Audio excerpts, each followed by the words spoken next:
Hi, everybody. This is another episode of Esoterics Today. I am your co-host, Amber Chamberlain, the Suburban Lightworker, and of course, our fabulous co-host, Satara Jules Lightbringer. Kind of get that out again today. Welcome to our show. This is the second in our series that we're going to be talking about today. It is our episode 2 of From Mara to Earth, our planet's many expressions. First of all, let me say welcome, Satara. It's wonderful to have you. Lovely to be here with you as normal. Yeah. Or as normal as we're ever going to be. As normal as we're ever going to be. And you all, I have to say, I'm going to get a little bit distracted because as I look at Satara, she has little orbs flying around her in and out, jettisoning across the video that you can't see. So I get a little distracted. Pretty. Kind of pretty. So welcome to this episode. We'll do one more in the series next month to conclude for December 21st show. But I want to remind us, Satara, where we've been. When we started this timeline discussion, we did it because we realized that we've reached we've reached an energetic plateau in this evolutionary process that's going on with the human species just now, as we're reaching that 26,000 year towards the end of that cycle. And therefore, we're seeing that so many more light worker, energy sensitives, highly sensitives humans in our species are being attracted to understanding, well, we understand that this expression of Earth that we are incarnated on with today is not the total story, of course. And there's sort of, if we think about the human brain, we think about past and we think about future, versus I would call the omniversal brain and mind, that it's all now.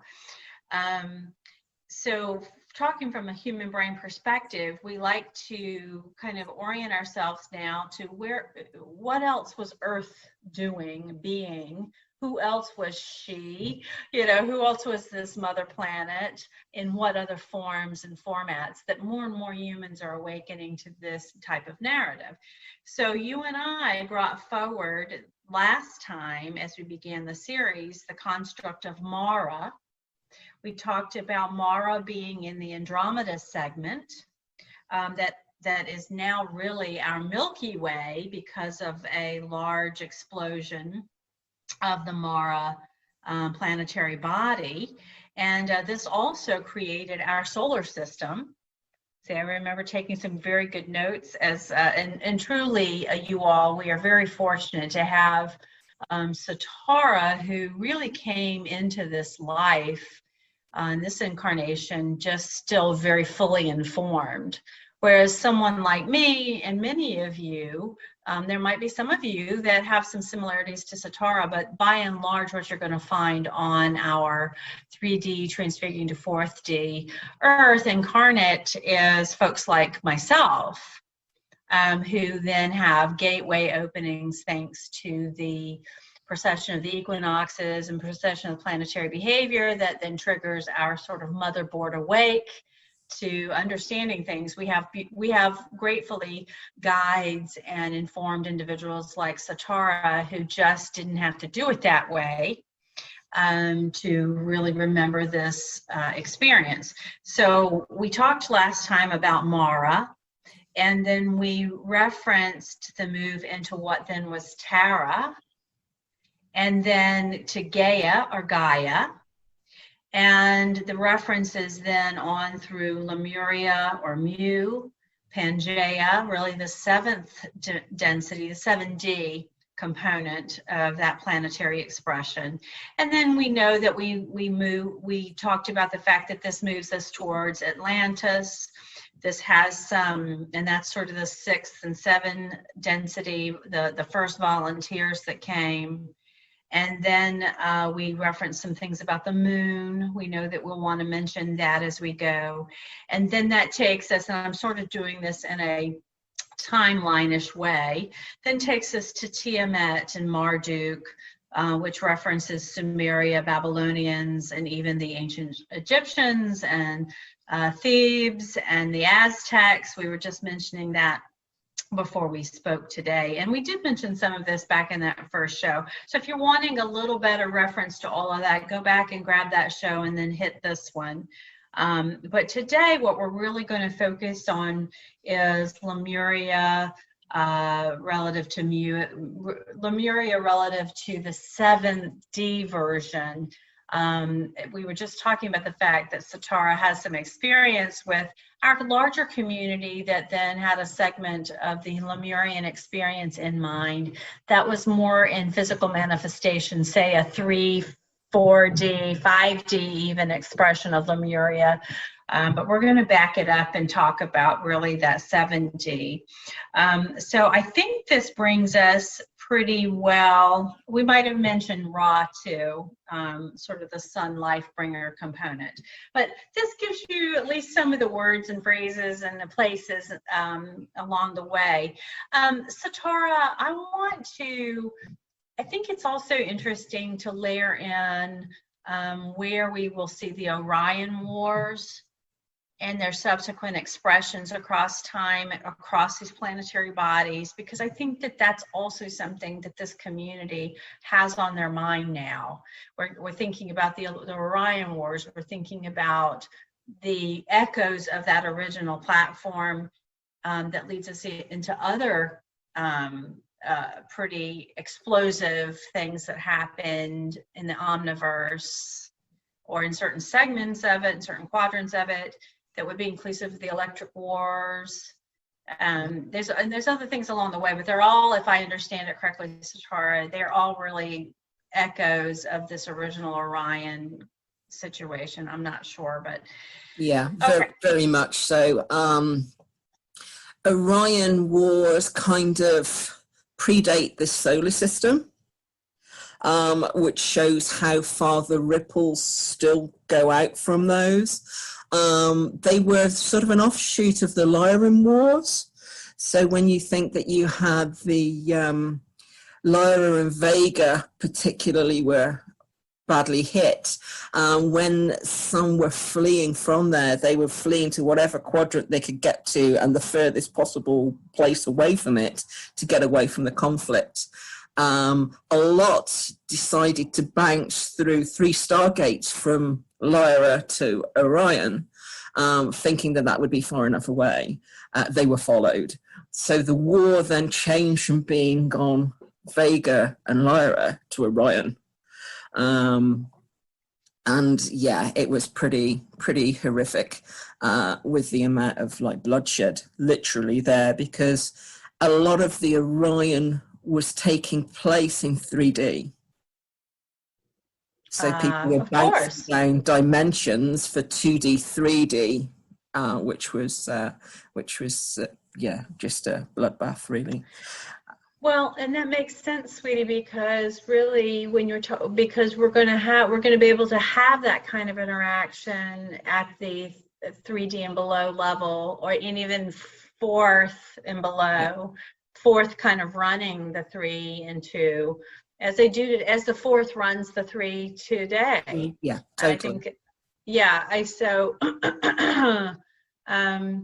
but I know that a lot of the people that listen to this show have these things in mind too. So they not only have other expressions of our planetary body in mind and in heart, but they also, and in narratives, and snippets and narratives, but they also have the warring components and the sort of the intrusion into the human species, sort of the genetic story and genetic line narratives and so forth that come from these, of course, I would say, these conflicts. Yeah, because we will have all taken place in them, because we are all everything. We will have had whatever experience through that. So we will have gone from those that were fleeing to ones that we're pursuing. the whole spectrum within that as well. A lot of people are resonating with the Star Wars films, the whole franchise that is going on. And that was basically based on the Orion Wars. People don't necessarily join the dots up, but there'll be things that will trigger them within that series. They'll just watch a film. There'll be certain things that will really be a trigger. And they'll think, oh, for whatever reason, it might give a whole spectrum of emotions with watching something. And it is because it is so true to form of an actual occurrence that they will have gone through. Oh, and I appreciate you making that reference to Star Wars and why that became such a blockbuster event around the world at our time of humanity. Very much so. So, if you think of, let's use the most famous Empire ship, the Death Star. If we want to talk about moons, the Death Star is a false moon. Yeah? Well, yeah, and that brings us, that's a very good point, because I think that will come up as we talk about the moon's role across our planetary body changes. Yeah. And I think by the time we might get to it at the end of this conversation and pick it up next time about our moon. Yeah. Because I think that there's been some work done, I think, particularly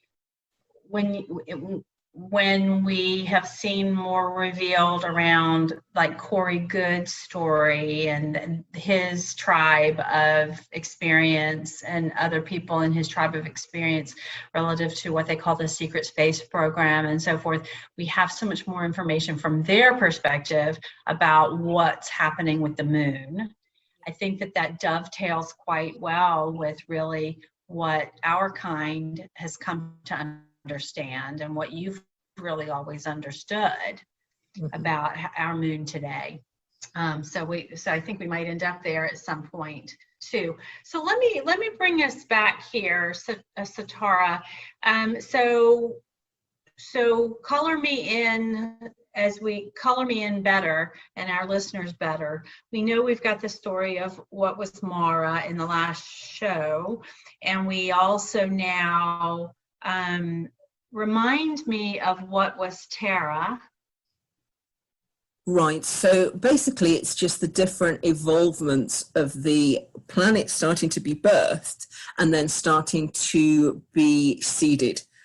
So from a point of view of like the way that the planet has evolved, if you imagine the heart of the planet would just be a piece of crystal for our eyes, thinking from a 3D, 4D level.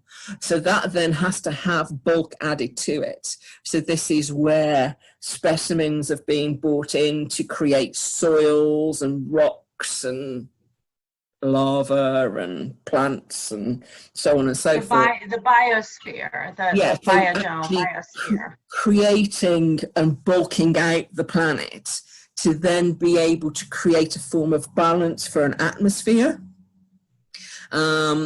Because of course there would be no atmosphere as such around the crystal. There would just be an energy field. So that it is literally just the creation of the grids, just then moving forward to be able to then make this whole come together.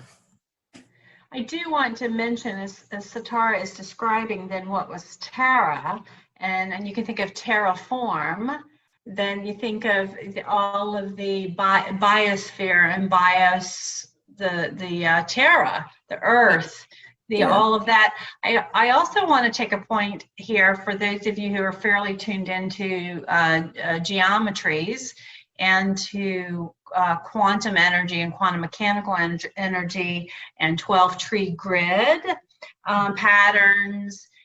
What you're going to find here is that's exactly how that was done. That was done, yeah.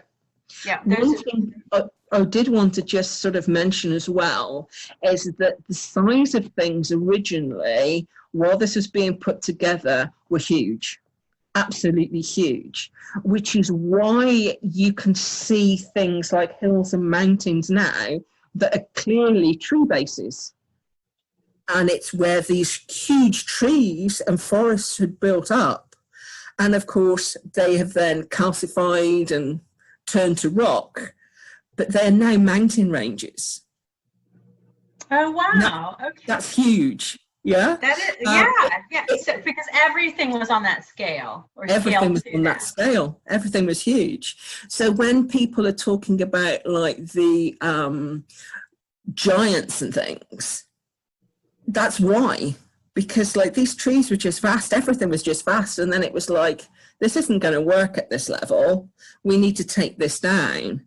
So then the earth then evolved to a smaller version. It's like the largest trees we've got now would be like grass then. Oh, wow. Just to give people, you know, like a snapshot into like the macro.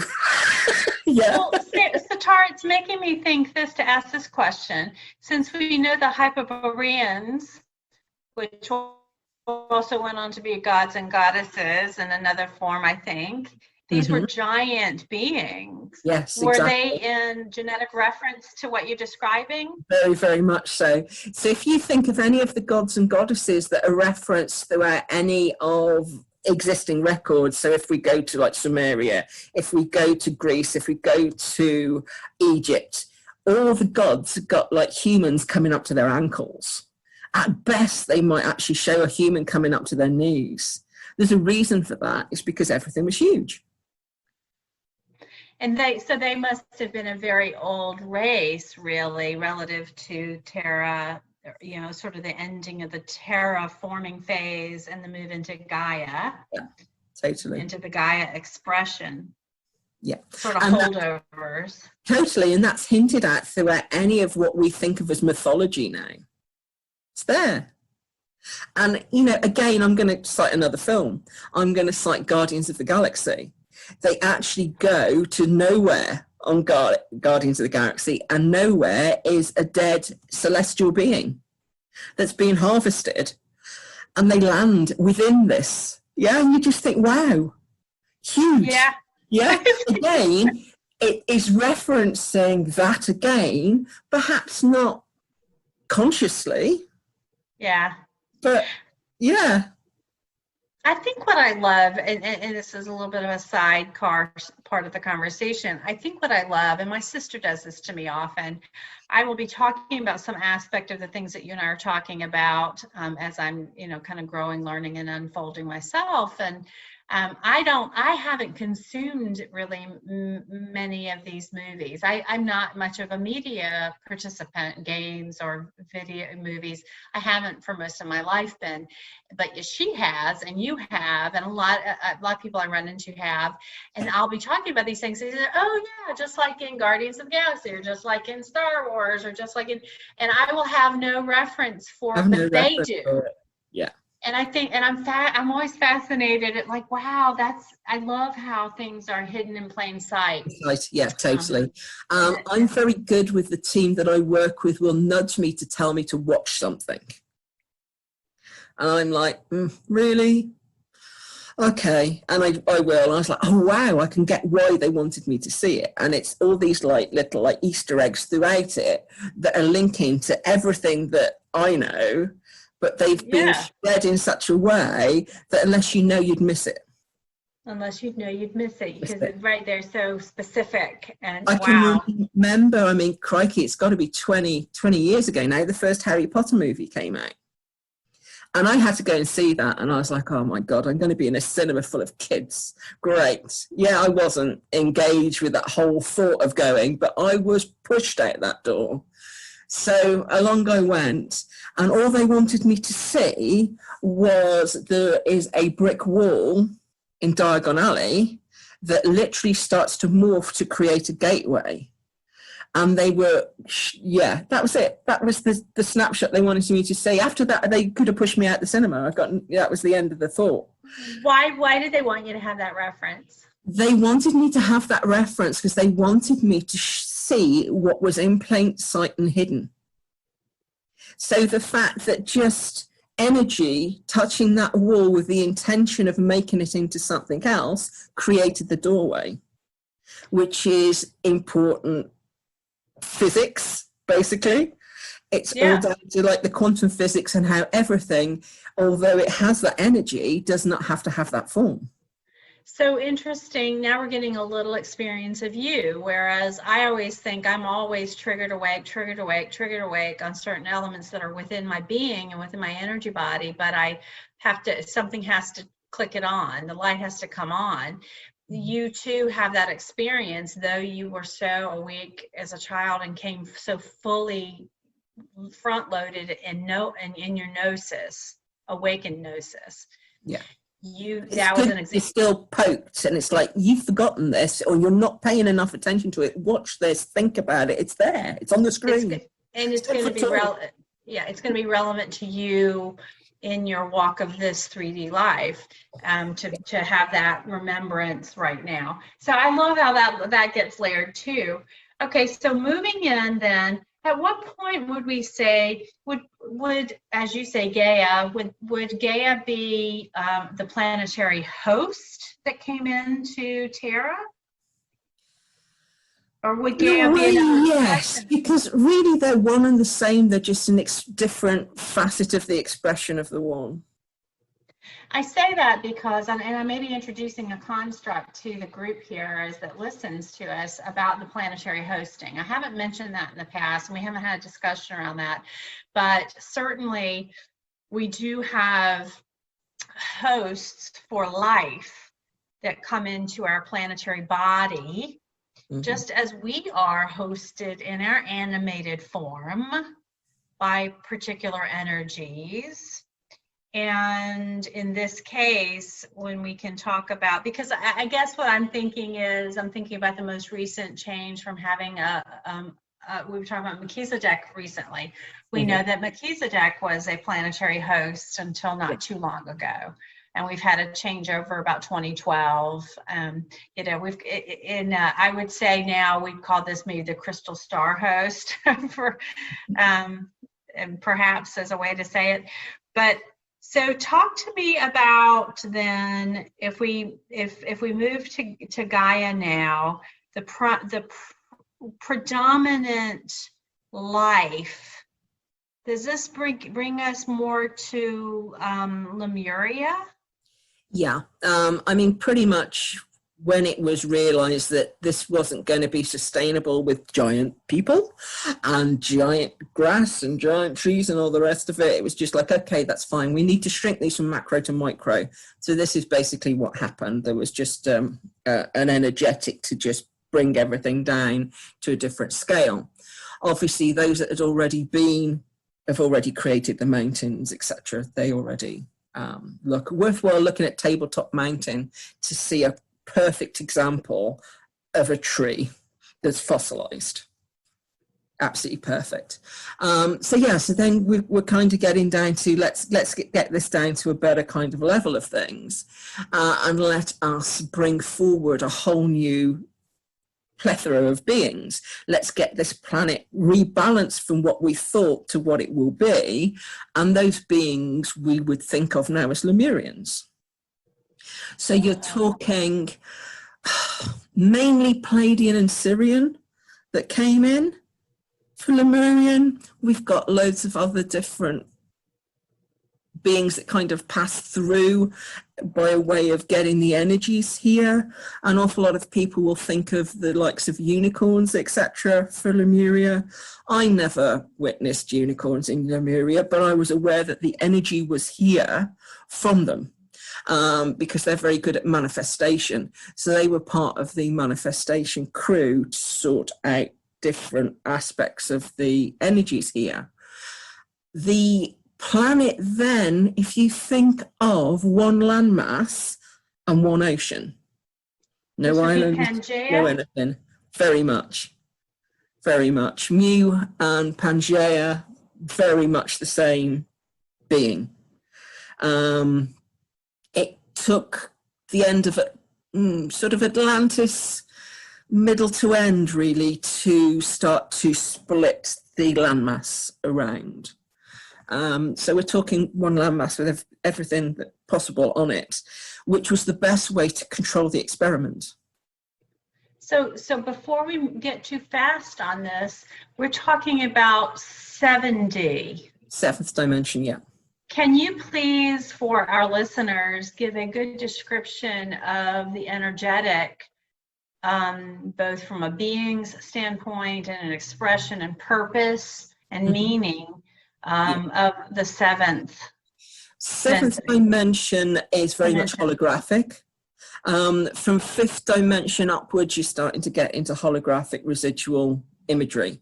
So you are looking at a whole level of programming, really. If you want to drill that down from like a programming point of view, you can decide if you're going to be tall, short, whatever, even down to your clothes. You will decide what you are wearing, you will decide what your image will be, and you can project that outwards to be.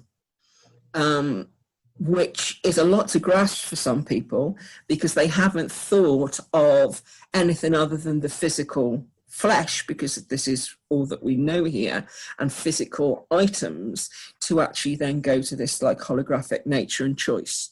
So you're coming in as a soul, so obviously your soul is still perfectly intact, and you will decide what form you will look to be. The other crucial difference with Mu is that there wasn't male or female at that point. Male and female hadn't existed. We were all its, shall we say. And I want to make a point about that. I think I like that you're making this clear. There's two things I want to say about the male and female, the gender principles, or we can also refer to it as a higher gamic union. Because in we really at other phases, not necessarily 3D, but at other dimensions, we're going to see beings. We are neither male nor female. We are both. Yeah, androgynous. Yeah. Yeah, however you want to see it. And there is something. The second thing I want to say about that is, so here on the third dimension today, third hovering around the lower fourth 4D, as we're changing as we're increasing in the harmonic, as we're making that change into the next harmonic cycle, this is theorized, and reasonably so, as to why we're seeing so much gender neutral, and that gender has become such an issue in the human population at the 3D level, and why we have so many youngsters in particular that are coming in as gender neutral or some other way along the spectrum. It's really reflective of the original template. Yeah. As we're evolving, it's going back to the original template. I think that's an important piece, a tidbit to point out. But go forward. So we're at the seventh. This is what you can do, the immediate manifestation.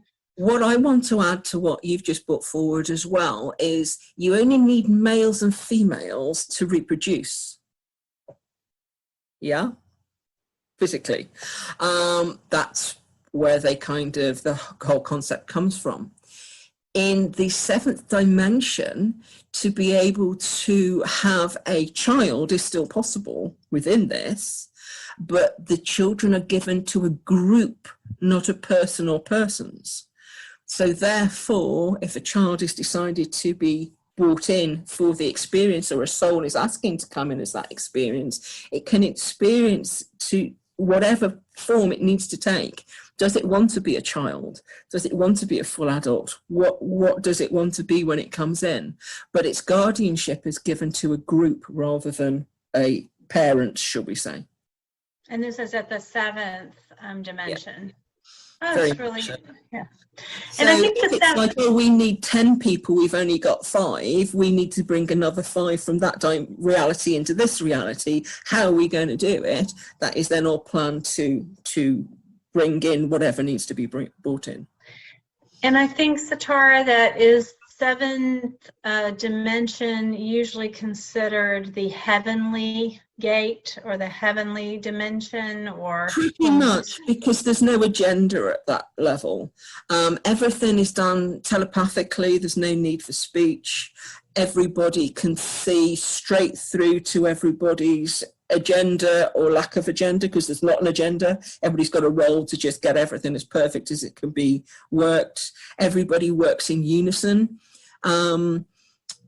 Here we would see that perhaps a flip side of that as a hive mind almost, because there's a remit that has been put forward. It's like, this is what needs to be achieved. You're the ones that achieve it, go and do it.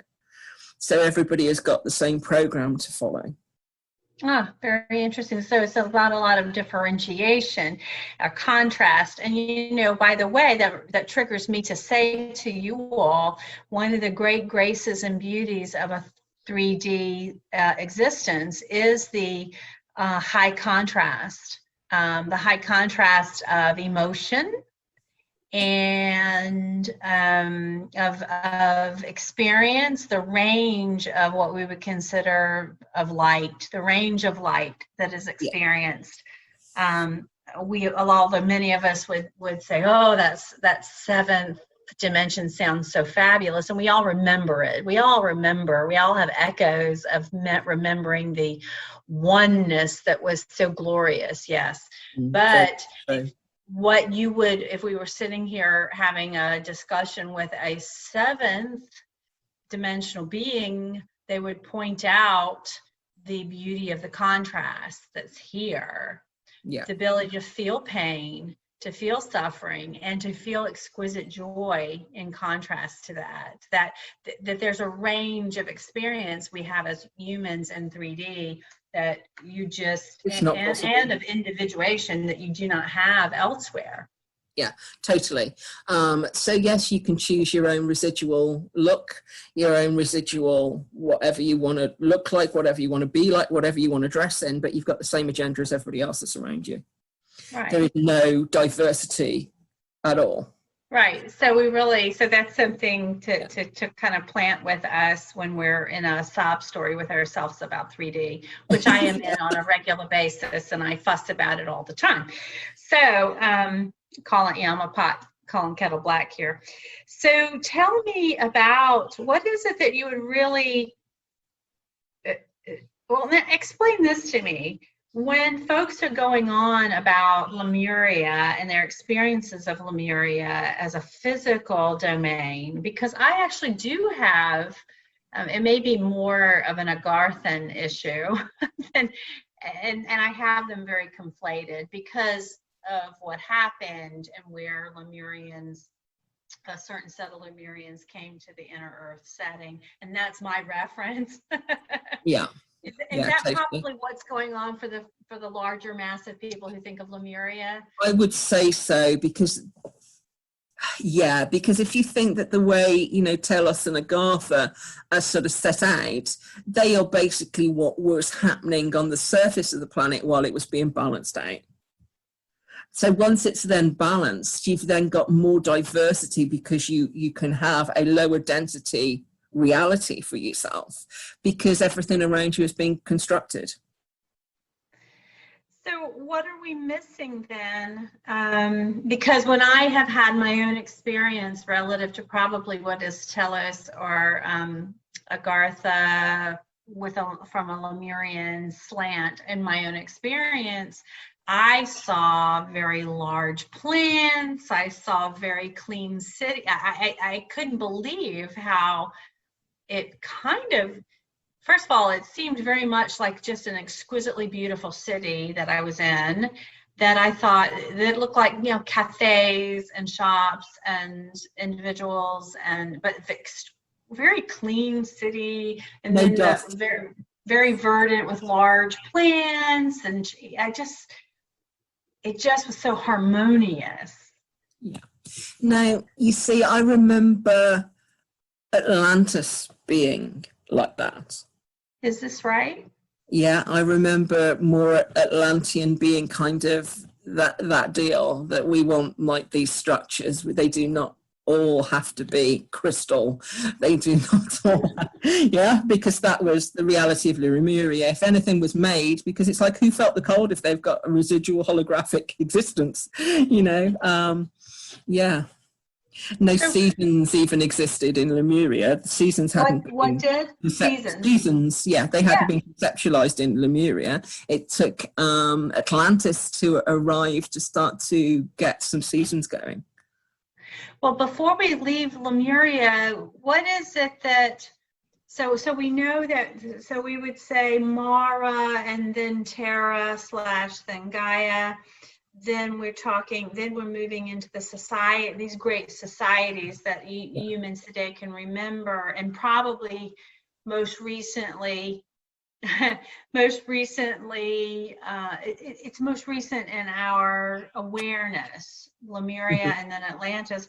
What is it that we want to, is there anything that we want to say about Lemuria that stands out other than what you've been able to describe that you think would be beneficial for our listeners? Lemuria was very much worked on a basis of consciousness and a higher level of consciousness, whereas now a lot of people would have to meditate to get into that space of vibration and consciousness. Then the connection to source was just full on. And I think that that's good to remember, because that's still carried on into like Atlantis for several thousand years. But it's everything we kind of do now can link back to Lemuria to a certain level, because we're all trying to create a balance within our individual lives on some level. And that's the blueprint really of what Lemuria was. Let's get this balance, let's get it perfect. Well, let me ask you this, in terms of the beginnings of what we would call the human species, where would you place that in the timeline? I would actually start to place those, because you're talking really fourth dimensional for humans as such. Just about scratching the surface of conceptualization in the 50, because again 50 is holographic. You can choose your game. But would that be with Terra and Gaia at the point of Lemuria, or not yet? No, not yet. This is still very much the whole, like, let's just get this planet balanced, let's make sure that everything we have coming in, all the crystals will work in harmony, the places that they've been put on the grid is to just make sure that everything's moving and the energy is just working within the planet. So they're still very much builders, the Lemurians, to me. Okay, when we were, because we'll hear references to builder races, we would be thinking that this was an example of a builder race. And by the way, I want to point out to our listeners too, that what we're discussing, in as granular as we can in the way that at the moment, and in a short time together, remember, this is actually how it's gone across the omniverses. I mean, this is kind of 101.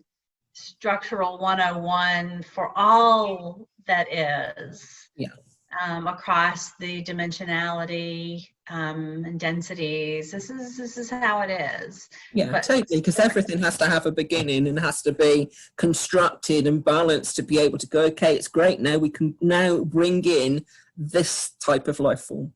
Well, now let's move along the timeline, so to speak. And forgive me for asking it this way, but maybe this can work out with some years on it. I don't know.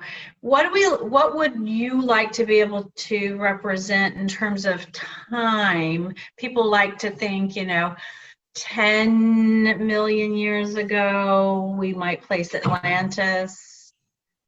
I think. Gosh, I'm going further back. I'm going 200 plus million years ago for Lemurian still. Okay, about 200 million plus. So when Atlantis started to come in, this is when you get like the duality really of what's going on, because as life forms were introduced, Lemuria was still existing because they are still working as a race to create balance. So when something new is brought in, that balance has to be reshifted, recalibrated, etc. So this is where you get that kind of, oh, but Lemurians and Atlanteans lived together, and you think, well, they did, but they were in totally different densities, so they would never have seen each other. Yeah. Right. Well, and I think that's important. It's not like we were next door neighbors relative to dimensions. Really, we were or within the same dimension. But let me ask you this. Now, overlay the timeline of what would be the Lyran or Orion, then Orion Wars. Place that over this, if we say more than 200 million years ago for Lemuria at 7D, when would we place Orion and that whole intrusion? Yeah, you're talking, you're going into billions rather than millions. Okay. Yeah. But then we know that something disrupted the Lemurian way of life at the 7th. Yes, it did. Yeah. And what did that? Basically, it was a collision of beings, I think is a nice way of putting, that actually came through from a different dimension. So they actually came through from a different dimension that linked to a different universe. So bear in mind, we've got the multiverse. So we've got, in a way, it kind of bled through. So it went from a lower density universe to ours. And that is what caused the disruption. I think that's a polite way of putting it, disruption. Disruption. Lately, I've learned the word Andu, A-N-D-U. Andu, yeah. I've learned the word Andu sort of translates to vandals, which I'd like to use because I think pointing fingers at specific races gets people all kinds of worked up because as we know that one race has every level of density, has every level of dimensional, and anytime you get to a 3 and 4th dimension, you're going to have contrast and conflict because that's the nature of that level. The level, yeah. So I don't like to point fingers, but if I was pointing some fingers, Satara, in this instance, who would we be talking about? Who do we bump into, or who bumped into us? It's just, and I'm going to say that bumping into can also occur relative to just the precession of the planetary bodies and their own planetary systems. It's just literally just kind of what happens in the precession of things. But then sometimes it's beings who are poking around for various reasons, like there's resources we want over there. That's right, and that's exactly what they were doing. We want to do over there, or we want to take that group of people and make them do stuff for us over there. So I just really simplified some very important dynamics. Yeah. But who would you say would have been the influences in that instance if we were naming names? If we were kind of naming names, oh God, yeah, I could name lots of names. I don't want to know. No, not the ones you personally know. Because I know. I was just like, oh no. Don't name names that you personally know, because that's what's interesting about my sister Satara. See, you go there, she can actually cough up individuals. We won't do that. Let's refer to the collective.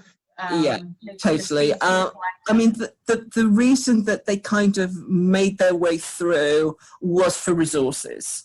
And who is they? Yeah, I want to call them Darth Vader and co, but yeah. Yeah, we're talking basically a lower base race that didn't stay long. They created all of this mayhem and then didn't stay. Was this, were they from like Sirius A, perhaps? No, they were literally from a different universe. They actually came through from a different universe, took what they needed, created absolute hell on earth, and then disappeared again. So do we have in our common vernacular today a name for this particular group of Andu? Andu. Not really. The closest we can kind of get to, if we start to think of Babylonian history and the fact of, shall we talk Sodom and Gomorrah?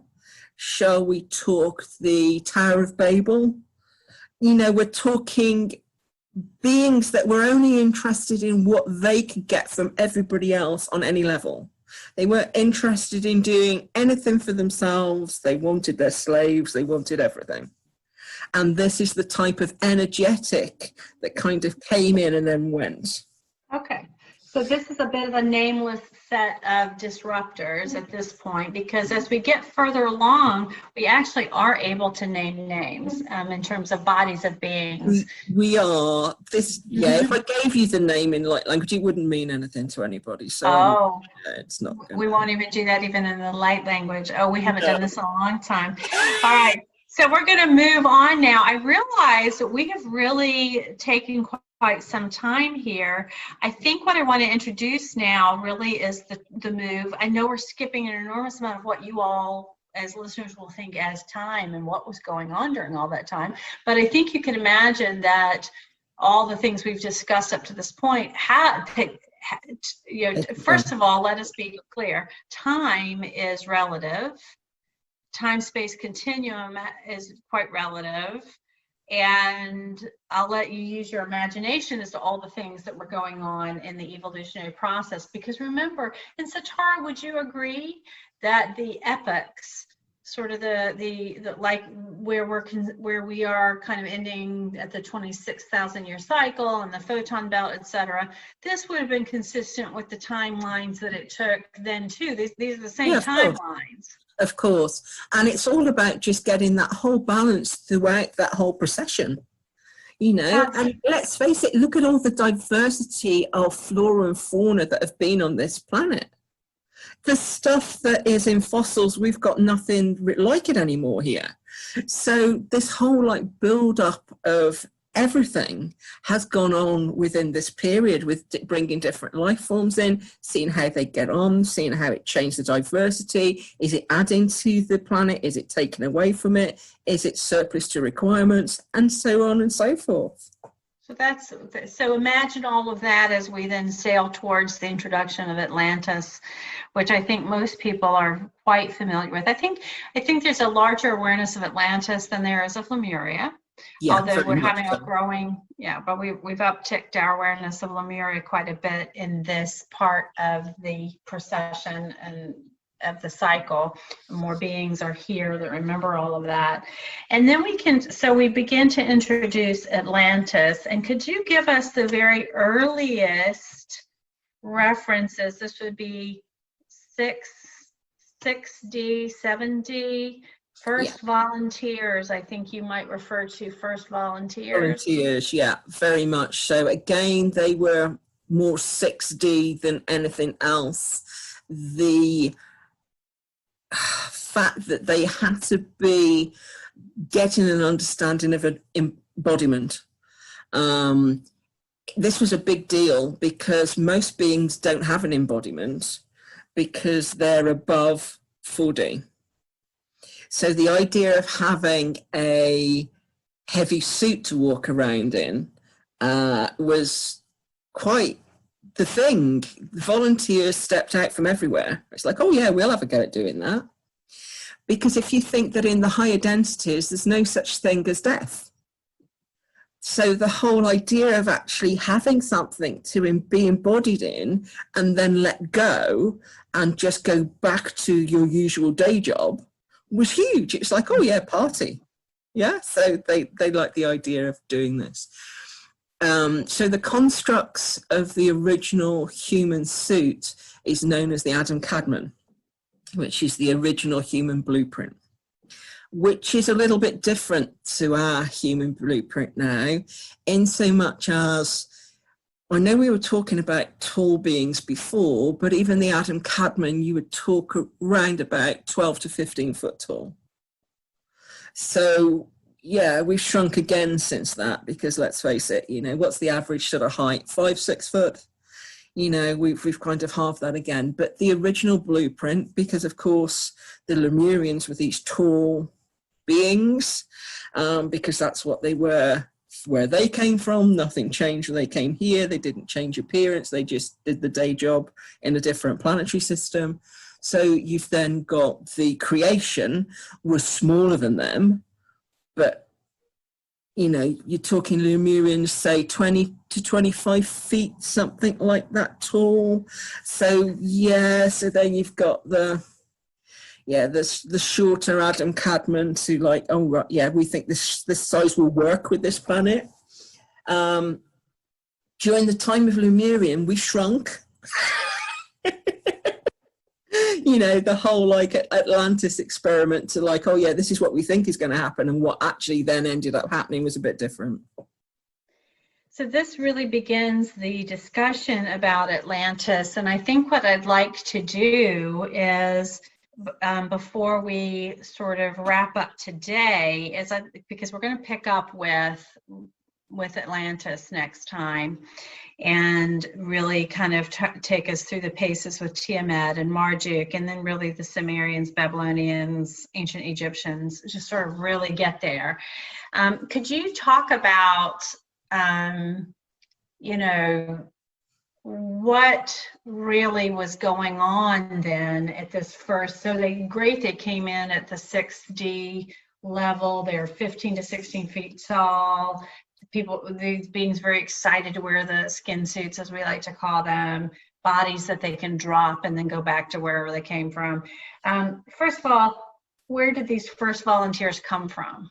They came from all over the universe. Oh, this is what you were saying, came from all over the universe. They put all out for volunteers, and the volunteers came. So volunteers came from every shape, manner, or form, most not humanoid, to actually take place in this. Like, let's have a go with one of these suits. Oh, okay. Yeah. And so and then once they got here, what were they doing? Well, there was quite a lot of diversity within Atlantis. There are 5 main groups, really. You've got the Atla Ra, which is the priesthood. You have got what we think of as the crystal workers, which were the manifestators that were there. That role was to just make sure that whatever was needed to be able to create civilization was able to be got. So yeah, pretty much. They then had a further like layer behind them that would deal with this concept of food and energy to be eaten, because that doesn't normally happen most places. We don't need to eat, we just exist on the energy around us. From there, you've got like a worker race that would pretty much be doing whatever needed to be put together. They'd be given instruction by any of the others that would then deal with that job. And then you've got the scientists and engineers, which kind of go hand in hand together, which would then be able to conceptualize further ideas within the remit they've been given to be able to construct and make additional whatever needed to happen. This started to then build more sort of structures. I mean, in Lemuria, because you didn't really need structure, you didn't really need shelter, because like, why would you need it? You didn't need to sleep, you didn't need to eat, you didn't need to bathe. What would you need things for? So in Atlantis, you started to have this, we're going to need to have shelter. We're going to need to have structures. We're going to need to have. Atlantis is very well known for the use of crystalline. Most people have memories of the main crystalline pyramid that was like the backdrop to the Atla Ra temple. And it was huge. You could see it for hundreds of miles away. I recall it, and I recall work within it. Yeah. And I can actually imagine, and somehow in my experience, I can see which is really what called me awake to understanding quantum energy, about how color rays are harnessed. Color rays are harnessed in order, my head's tingling just talking about it, to create fire. PHIRE is really the better way to spell that, PHIRE, but it is that which then, it just could light up the city. Yeah. And run all the machines, or run all the electronics, or Anyway, go Totally. forward. Yeah, and depending on what was being created would depend on what color manifestation was needed. Oh yeah, It- because it's all, yeah, it's all because each color ray has its own properties, yeah, totally. So for like a anybody, recipe. yeah, so for anybody interested in that, you've got like your basic rainbow spectrum that we think of here. You have then got the same rainbow spectrum in fire element, and then you've got the same rainbow spectrum then goes into metallic, and then goes into your whole like coppers, platinums, golds, Into metals, metals. yeah. Yeah. So you go to the metallurgy, yeah. Wow. So we get some idea here, then now we're looking at more of a society development. Yeah. I'm almost thinking Totally. like that, yeah, like Sim Earth, now see, I'm familiar with the theme of those Sims games, the building of society. Yeah, I believe you. yeah, the building of societies. So this is 6, 7, whereas Lemuria, you're talking about 7, but you see a lowering into Atlantis, because what really then the beings, if you were 6 dimensional, which is a harmonic next to the 7th, what would really describe the 6th? Well, you're talking really from the 6th sort of point of view. The Atla Ra are really would be classed as like the 6th. So the priesthood at that point, because they're creating the conduit between here, loosely, and source, because they're aware that by creating these bodies to actually start to work with, they know that that is going to lower the dimensional frequency of the experiment. Okay, because it's sort of building into the 6th. Yeah. It's kind of lowering because you get form in 6 that you don't have in 7. Yeah, and you get form in 6 that you don't have in 5th. And you get form, and so it goes. I mean, So because it you go all goes. the way to 1, you're dealing with a point. You're dealing with you're like protozoa level. So if you think of like the 6th dimension that we're in, these suits have been constructed, but they're not actually physical as such. They're a version of what the physical will be. So it's like, this is what you're going to look like. This is how it's going to work. You can't change your eye color. You get what you're given. Yeah. Yeah. And so on and so forth, to be able to like get that idea that they're going to be able to walk around and get used to a residual image that they can no longer choose. Okay, yeah? So that's first level. Yeah. So they're almost projection suits because they're still pretty light body like. In other words, if you're at 6 in a skin suit, that's not the skin suit here we sit in the 3rd dimension and verging on the 4th with each other, talking to each other out of. Yeah. This is much lower form. Yeah. Well, I feel like this is a good place to leave off. I feel like we've done a yeoman's job of picking our way across some very complex and doing it and just, two middle-aged ladies talking to each other to kind of have this conversation. Because listen, you guys listening, there are so much of this written about. You can find all of this in some form or fashion out there in esoterics land, certainly out on the web. I think you can find a lot of this written about in different ways. But I think what I tend to notice anytime my eyeballs have been drawn to any of it, it's so laden with story and narrative, and there's usually agenda behind the material somehow. In other words, it's too thick for me to get through, and it just falls out of my interest very quickly. So I was hopeful that it has some kind of like baseline discussion with us would give you some shorthand to then have whatever you get attracted to about it to go and do some Googling or some research, because I think somehow that works better. That certainly has worked better for me, is sort of listening to people talk about some things and go, what are they talking about with that? And go look, versus somehow stumbling. Stumbling is good too. God knows I've, in prior year, many years ago, stumbling was great because you're going to get led where you need to go anyway. But hopefully this kind of discussion for a certain kind of person is helpful.